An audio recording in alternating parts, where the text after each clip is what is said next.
તો પહેલાં ટેલિફોન છે એ ડાયરેક્ટ તમે આમ ઘુમેડો અને લાગી જાય એવું નહોતું. ખ્યાલ છે? બે હાથનું. અને એમાંય તમારે કોલ બુક કરવો પડે. પહેલાં ટ્રંક કોલ કહેતા એને. ટ્રંક બુક કરવી પડે તમારે કે હું આજે આટલા વાગે ફલાણાને ફોન કરીશ, પછી જ તમારો ફોન લાગે. ટેલિફોન ઓફિસ છે એ તમારો એ ફોનને બુક કરે. સાયન્સના કેટલા ટીચર છે આમાં? સાયન્સના કોઈ ટીચર હોય? આ ખ્યાલ છે આવી હિસ્ટ્રી? સાયન્સમાં આ રીતના તમે જો ટ્રંક કોલ કહેતા તે રીતના બુક થતો. પછી ધીમે ધીમે છે એ ડાયરેક્ટ ઓટોમેશન એમાં આવ્યું. સેમિકન્ડક્ટરનો જે વિકાસ થયો, સેમિકન્ડક્ટર ફિઝિક્સના કારણે ઓટોમેશન આવ્યું.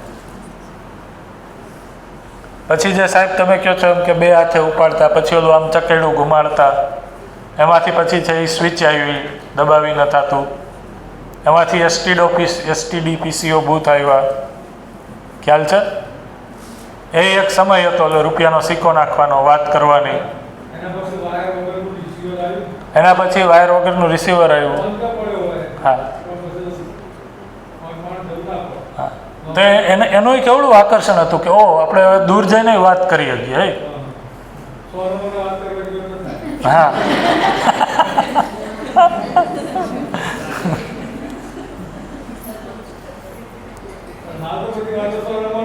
હા. તો એના તો માણસ પાસે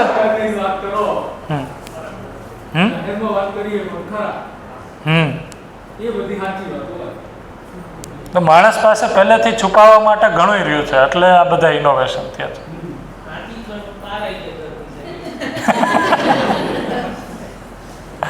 તો સાચી તો ઓટોમેટિક આવવાની જ છે બહાર.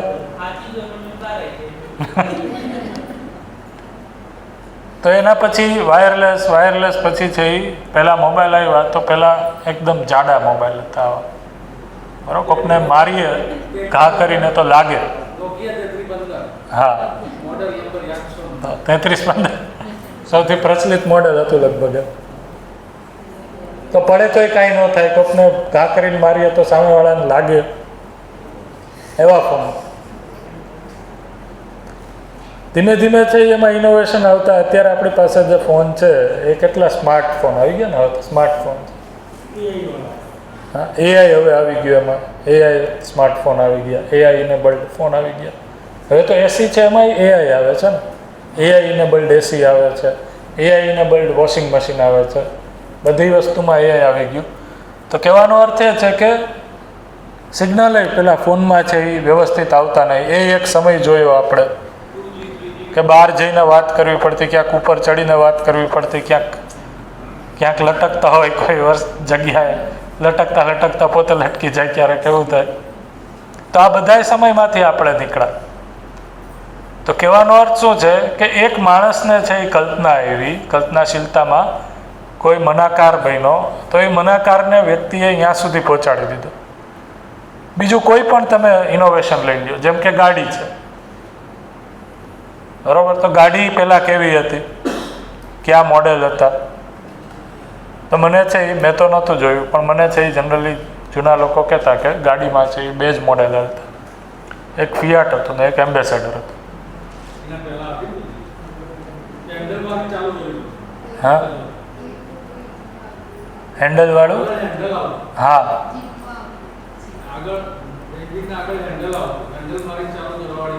હા વિન્ટેજ કારમાં. પણ જ્યારે ટૂંકમાં જનસામાન્ય થયું, લોકોને ઉપલબ્ધ, ત્યારે છે એ બહુ ઓપ્શન હતા એવું નહોતું, આટલું જ હતું. એ ઘણા વર્ષ ચાલ્યું.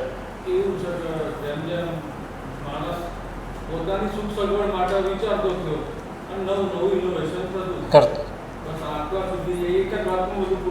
તો આ રીતના છે એ તમે જુઓ તો જે પણ માણસની કલ્પનામાં આવ્યું એ બધી જ કલ્પનાને માણસે અત્યારે સાકાર કરી છે.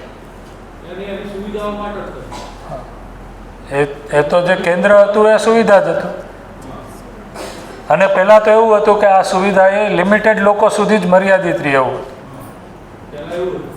એવું નહોતું કે આ ધારો કે મોબાઈલનું ઇનોવેશન છે, ગાડીનું ઇનોવેશન છે, તો એ સામાન્ય લોકો વાપરે એના માટે નહોતું. હા, તો વિશેષતા ઊભી કરવા માટે આવે. હા,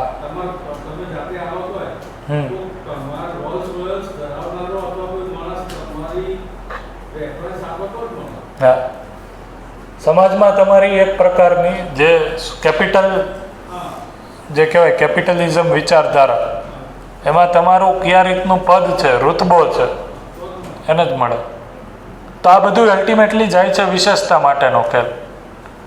તો પહેલાં એમ જ હતું.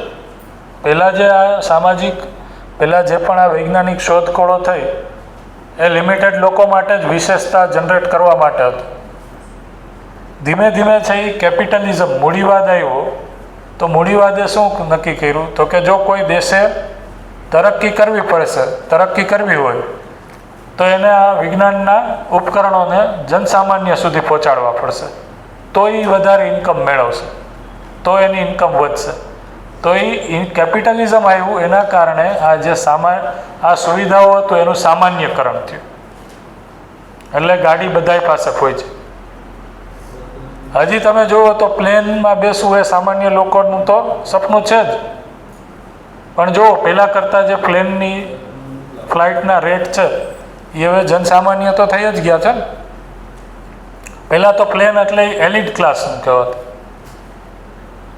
તો આ જેટલી પણ શોધખોળો જોવો છો એ શું છે? તો કે મનાકારને સાકાર કરવાવાળો ભાગ છે.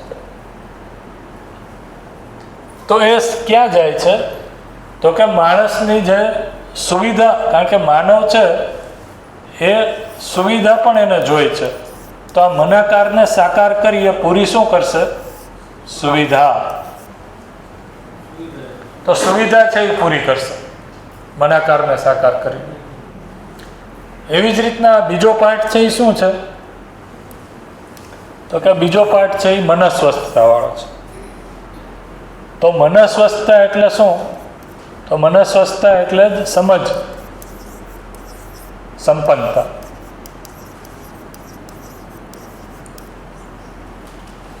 તો હરેક વ્યક્તિ છે એ જન્મથી મનસ્વસ્થ છે નહીં, મનસ્વસ્થતાનો આશાવાદી છે.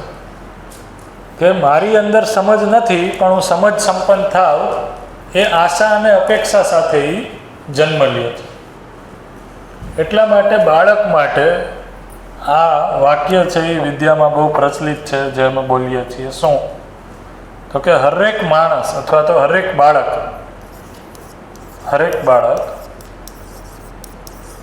જન્મથી જિજ્ઞાસુ હોય છે, સત્ય વક્તા હોય છે અને સાચું કાર્ય વ્યવહાર કરવા માંગે છે.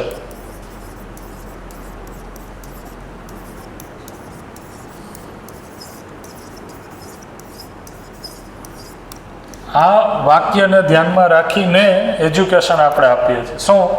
તો કે હરેક એટલે કે દરેક બાળક છે એ જન્મથી કેવું છે?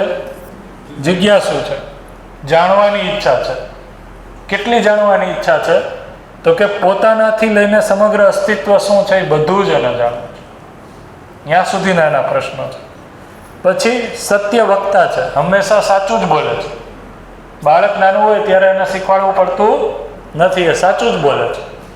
એ તો ખોટું બોલતા તો આપણે શીખવાડીએ છીએ. એના પછી એ સાચો જ કાર્ય અને વ્યવહાર કરવા માગે છે. આના કોન્ટ્રાડિક્શનમાં આપણે એવું કહીએ, હરેક બાળક જન્મથી જિજ્ઞાસુ છે, જ્ઞાનની પ્યાસ સાથે છે, તો એને જ્ઞાન કઈ રીતના ઉપલબ્ધ થઈ જાય એ કામ કરવાનું છે. બીજું, સત્ય વક્તા છે પણ સત્ય શું છે એનું જ્ઞાન નથી. સાચું કાર્ય વ્યવહાર કરવા ઈચ્છે છે પણ સાચું કાર્ય શું છે, વ્યવહાર શું છે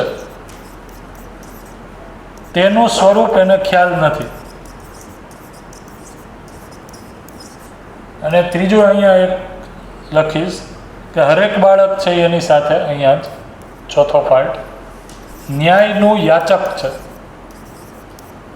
ન્યાયનું યાચક, યાચના કરતું, ઈચ્છા કરતું, અપેક્ષા કરતું છે. ન્યાયની અપેક્ષા કરે છે.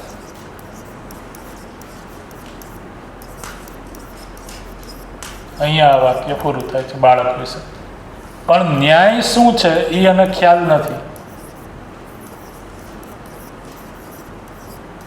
એની એને ખ્યાલ નથી. તો હરેક બાળક છે એ જન્મથી જિજ્ઞાસુ, સત્ય વ્યક્તા, સાચો કાર્ય વ્યવહાર કરવાનો ઈચ્છનાર અને ન્યાયનો યાચક છે. પણ હરેક બાળકને જ્ઞાન ઉપલબ્ધ ન હોવાના કારણે સત્ય વક્તા છે પણ સત્ય શું છે એ ખ્યાલ નથી.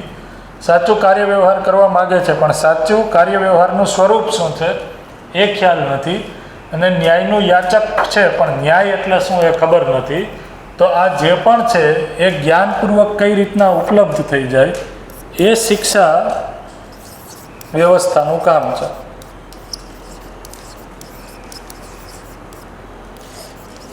એ શિક્ષા વ્યવસ્થાનું કાર્ય છે.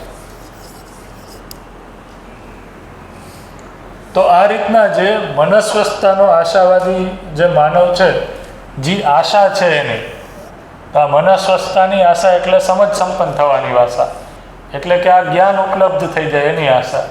તો એ આશાને પૂરી કઈ રીતના કરી શકશું આપણે? તો શિક્ષાપૂર્વક પૂરી થશે. શિક્ષણમાં જ્યારે આપણે જ્ઞાનને સમાવેશ કરશું તો એ શિક્ષણપૂર્વક છે એ જ્ઞાનની જે અપેક્ષા છે એ પૂરી થશે. આ રીતના માનવની જે વ્યાખ્યા છે એ પૂરી થશે. અત્યાર સુધી માનવની વ્યાખ્યાનો કેટલો ભાગ પૂરો થયો છે? આટલો. આ છે એ બાકી છે. તો એ આશા સાથે છે મનસ્વસ્થતા પૂરી થાય, પણ મનસ્વસ્થ અત્યારે થયો નથી. તો એ પૂરી કઈ રીતના થશે? શિક્ષણપૂર્વક પૂરી થશે. કારણ કે હરેક બાળક છે એ ક્યારેક ને ક્યારેક કોઈને કોઈ શિક્ષણ વ્યવસ્થામાંથી તો પસાર થાય જ છે. તો એ શિક્ષણ વ્યવસ્થામાં જો આ જ્ઞાનને મૂકી દેવામાં આવે, પ્રવાહિત કરી દેવામાં આવે, તો હરેક બાળક છે એ જ્ઞાન સંપન્ન થઈ જશે. અને આ રીતના છે એ જ્ઞાનની પરંપરા થઈ જશે. તો માણસની જે વ્યાખ્યા છે એ વ્યાખ્યા ખરા અર્થમાં પૂરી થશે. તો આ એક રસ્તો છે માનવને વ્યાખ્યાયિત કરવાનો. આમાં કોઈને કાંઈ ક્વેશ્ચન હોય, ડાઉટ હોય, કાંઈ પ્રશ્ન હોય, જોઈ જોવો છે એકવાર કયો. આજે ચર્ચા કરી એમાં કોઈ કાંઈ પ્રશ્ન હોય, આમાં કોઈ વસ્તુ ન સમજાતી હોય, કોઈ ડાઉટ હોય?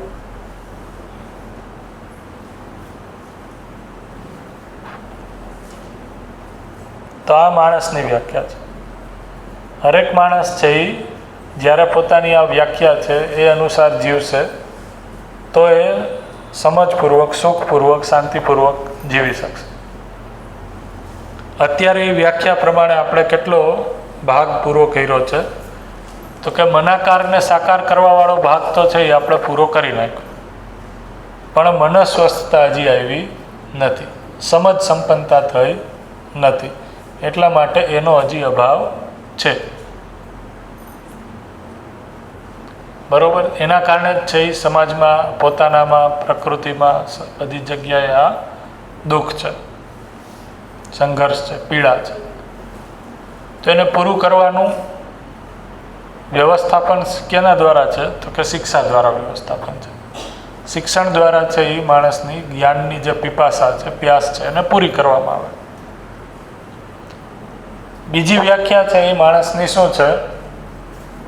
તો અહીંયા મેં લાસ્ટ ટાઈમ લખી હતી એ પ્રમાણે કહી દઉં કે જો માણસને તમે ઓબ્ઝર્વ કરો, બીજી વ્યાખ્યા એટલે કોઈ અલગ વસ્તુ નથી, પણ એને જ બીજી રીતના કહેવાની ટ્રાય કરી છે કે હરેક માણસ છે એ જીવન એટલે કે હું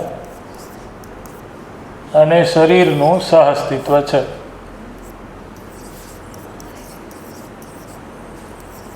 સહઅસ્તિત્વ છે. સહઅસ્તિત્વ છે એટલે તો કે શરીર અને જીવન એ રીતના સાથે સાથે છે કે ઓલમોસ્ટ એવું લાગે છે કે એ એક જ છે. આપણે આઈડેન્ટિફાઈ કરી નથી શકતા કે હું એટલે ખરેખર શરીર છું કે જીવન છું કે બેય સાથે છું, શરીરનું સહઅસ્તિત્વ છે. તો આ આપણે કીધું માનવ. હવે જીવન અને શરીરને આપણે અલગ અલગ કઈ રીતના કહી શકીએ? તો જો આપણે કોઈ પણ વસ્તુની વ્યાખ્યા કરીએ તો એની અંદર શું ક્રિયા થાય છે, એની શું જરૂરિયાત છે, એના આધારે ખબર પડે. તો જરૂરિયાત શું છે? તો માણસની જરૂરિયાત આપણે જોઈએ તો બે પ્રકારની જોવા મળે છે. એમાંથી એક જરૂરિયાત છે એ કેવી છે? તો કે ભાવનાત્મક જરૂરિયાત છે, જે અલગ અલગ લાગણીઓ સ્વરૂપે છે. જેમ કે સુખ, સન્માન, સ્નેહ, અલગ અલગ ભાવો આ માણસની જરૂરિયાત છે કે નહીં? એવી જ રીતના બીજી જરૂરિયાત શું છે? તો કે શરીરની જરૂરિયાત છે એ સુવિધાની જરૂરિયાત છે. જેમ કે ઘર, કપડાં, ગાડી, આ બધું છે એ માણસની જરૂરિયાત છે. તો આ બે પ્રકારની જરૂરિયાત જોવા મળે છે. એમાંથી એક છે એ ભાવનાત્મક જરૂરિયાત છે અને એક છે એ સુવિધાત્મક જરૂરિયાત છે, ભૌતિક જરૂરિયાત છે. તો આ બે અલગ અલગ પ્રકારની છે. સુવિધાની જરૂરિયાત છે એ ખરેખર મારા જીવનની નથી, એ શરીરની છે. અને લાગણીની જરૂરિયાત છે એ શરીરની નહીં, કોની છે? જીવનની છે. આવું છે કે નહીં? આ ચર્ચા કરી છે આપણે, જે લોકો જૂના છે બધા લોકોને યાદ છે. પણ આપણે આમાં મેજોરિટી છે એ આ ચર્ચામાં આપણે શું જોયું? તો કે આપણે પોતાને ખાલી શરીર માનીને જ જીવીએ છીએ. એટલા માટે શરીરની જરૂરિયાત પૂરી કરવા માટે આપણે શું યુઝ કરીએ છીએ? તો કે ભૌતિક રાસાયણિક વસ્તુઓ, એટલે કે સુવિધા. અને જે આ ભાવનાત્મક જરૂરિયાતો છે એ પણ આપણે પોતાને શરીર માનીને જીવીએ છીએ, એટલે આનાથી જ પૂરી કરવાની ટ્રાય કરીએ છીએ. જેમ કે મારે સુખી થવું છે તો સુખ એટલે મને સુવિધા સમજાણું છે, એટલે સુવિધાપૂર્વક હું સુખી થવાની ટ્રાય કરીશ. જેમ કે મારે સન્માનિત થવું છે તો સન્માન એટલે મને રોટી, કપડાં, મકાન, ગાડીમાં જ દેખાણું છે, તો હું એને લઈને એ પૂરી કરવાની ટ્રાય કરીશ. હવે જો આની ગુણવત્તા જોવામાં આવે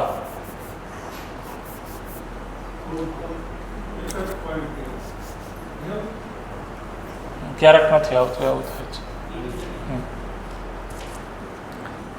હવે જો આની આ બે વસ્તુને છે એ આપણે ગુણવત્તાની દ્રષ્ટિએ જોઈએ તો જીવનની જે પણ જરૂરિયાતો છે એ કેવી છે? બધી આ ભાવનાત્મક જરૂરિયાતો છે એ તો કે ગુણાત્મક છે. ગુણાત્મક એટલે ગણી ન શકાય. આ થોડુંક હું ફાસ્ટ લઉં છું, આપણે ચર્ચા કરી છે એટલે. આ બધી જરૂરિયાતો એ છે એ કેવી છે? તો કે સંખ્યાત્મક જરૂરિયાતો છે. આ સંખ્યાત્મક જરૂરિયાતો એટલે તો કે એને 1, 2, 3 એમ ગણી શકાય એવી છે.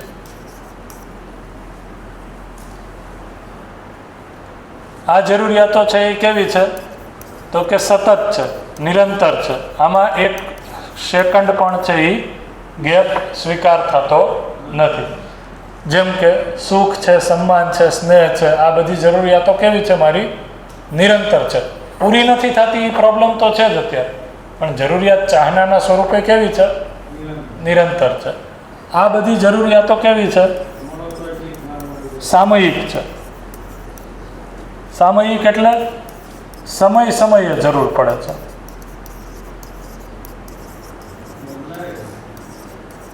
આ બદલાઈ રાખે શરીરની અવસ્થા પ્રમાણે, પણ સામયિક છે. હા, જેમ કે અહીંયા છે ખોરાક, સુવિધા એ ખોરાક આપણા માટે સુવિધા જ છે. તો ખોરાકની જરૂરિયાત હરેક સમયે નથી. ઘર, ગાડી, કપડાં, આ બધી વસ્તુની જરૂરિયાત છે એ આપણને હરેક મોમેન્ટ ઉપર નથી, પણ આની જરૂરિયાત હરેક મોમેન્ટ ઉપર છે. હું ઘર, ગાડી, કપડાની અંદર હોઉં કે નહીં, આ જરૂરિયાત તો બનેલી જ છે કે નહીં? આ બધાને ક્લિયર સમજાય છે? યસ ઓર નો? આ સમજાય છે? રાઈટ. તો આ નિરંતર છે, આ સામયિક છે. હવે પ્રોબ્લેમ શું થયો?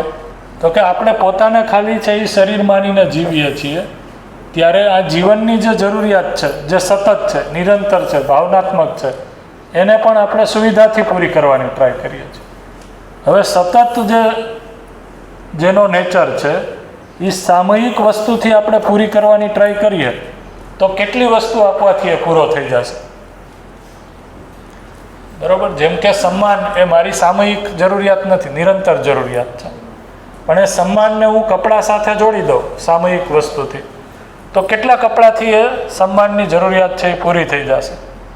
કેટલી ગાડીથી એ સન્માનની જરૂરિયાત છે એ પૂરી થઈ જશે? કેટલા મકાનથી છે એ સન્માનની જરૂરિયાત છે એ પૂરી થઈ જશે? કેટલા ઘરેણાથી એ સન્માનની જરૂરિયાત છે એ પૂરી થઈ જશે? કોઈ સૂત્ર છે? ખ્યાલ આવે છે આ પ્રશ્ન?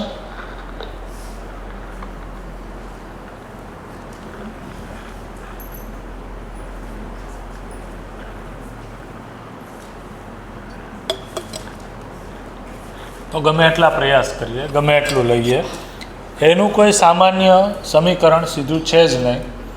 એટલા માટે એનાથી પૂરું થતું નથી. પણ આપણે પોતાને ખાલી શરીર માનેલું છે એટલા માટે આપણે જંપીને બેસતાય નથી.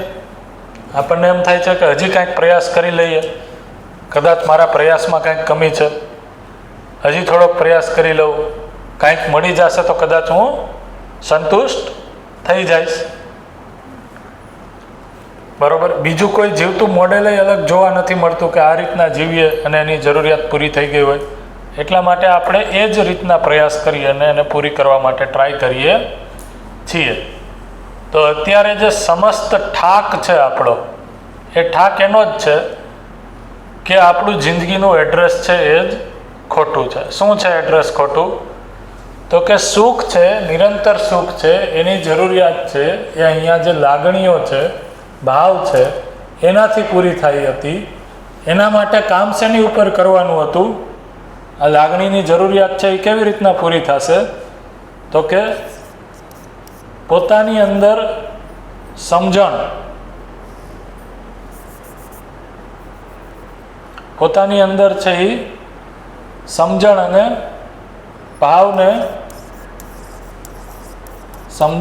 ભાવને સમજી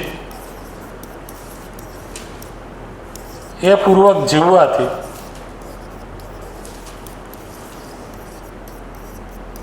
એ પૂરી થશે. એવી જ રીતના જે સુવિધાની જરૂરિયાત છે એ કઈ રીતના પૂરી થશે? તો કે એ પ્રકૃતિ ઉપર શ્રમ કરી સુવિધા મેળવી એ પૂરી થશે. આપણે શું કર્યું? તો કે જે આ લાગણીની જરૂરિયાત હતી એને પણ આ સુવિધાથી પૂરી કરવાની ટ્રાય કરી, અને સુવિધાની જરૂરિયાત હતી એ તો સુવિધાથી પૂરી કરી જ છીએ. શું કામ એવું કર્યું? કારણ કે આપણે પોતાને ખાલી શરીર માન્યું. હું શરીર અને જીવનનું સહઅસ્તિત્વ છે એના ઉપર ધ્યાન ન ગયું. એટલા માટે જીવનની જે જરૂરિયાત છે, જેને સમજણ અને ભાવપૂર્વક પૂરી કરવાની હતી, ભાવપૂર્વક જીવીને પૂરી કરવાની વાત હતી, એની બદલે એ પણ આખો પ્રોગ્રામ છે એ સુવિધા એકઠી કરવામાં વયો ગયો. એટલા માટે આપણે જોઈએ તો આપણા જીવનનો અને એના નાના ભાગમાં આપણે જોઈએ તો આપણા દિવસનો મોટો ભાગ છે એ આપણે શેમાં આપીએ છીએ? કઈ વસ્તુ પૂરી કરવા માટે આપીએ છીએ? શું લાગે છે? બધા વિચારીને કહો. સુવિધાને પૂરી કરવા માટે જ આપીએ છીએ. અચ્છા, જેટલી સુવિધા પૂરી થતી જાય છે એમ છે એ આપણી સુખની નિરંતરતા, તૃપ્તિ, સંતોષ એ વધતો જાય છે. તો એ વધતો તો નથી. તો જે ગેપ છે એ શું છે?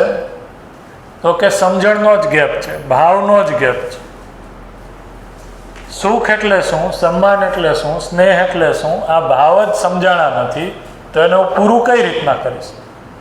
ભાઈ, પતિ પત્ની સંબંધમાં એકબીજા પ્રત્યે વિશ્વાસ એ ભાવની અપેક્ષા છે, પણ વિશ્વાસ એટલે શું એ સમજાણું નહીં હોય તો પૂરું થશે? સ્નેહની લાગણીની અપેક્ષા છે, પણ સ્નેહ એટલે શું? તો કે સ્નેહ એટલે વસ્તુ આપો.